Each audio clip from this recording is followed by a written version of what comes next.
আসসালামু আলাইকুম গাইস, কি অবস্থা সবার? আশা করি সবাই অনেক ভালো আছেন। তো আপনাদের জন্য নতুন আরেকটি ভিডিও নিয়ে চলে আসলাম। তো আমি এখন দেখতে যাচ্ছি আমাদের ঘাস ক্ষেত কেমন হয়েছে।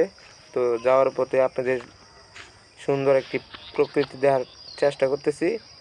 দেখতেই পাচ্ছেন কি সুন্দর একটি প্রকৃতি, চারদিকে শুধু ধান ক্ষেত আর ধান ক্ষেত। তার তার মাঝে একটু আমাকে দেখিয়ে দিলাম। আমার মনটা খুবই খারাপ,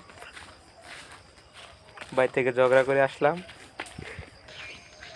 কি সুন্দর দুটি তাল গাছ, মনে হয় জোড়া। এই যে কি সুন্দর সূর্য, একটু জুমবাড়ি দিলাম। জুমবাড়ি দেওয়া শেষে আমি চলে আসলাম ধান খেতে, এই ঘাস ক্ষেত দেখতেই পাচ্ছেন।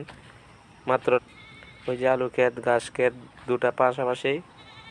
তো আমাদের সাথে থাকবেন, আমাদের ভিডিওটা দেখবেন সবসময়।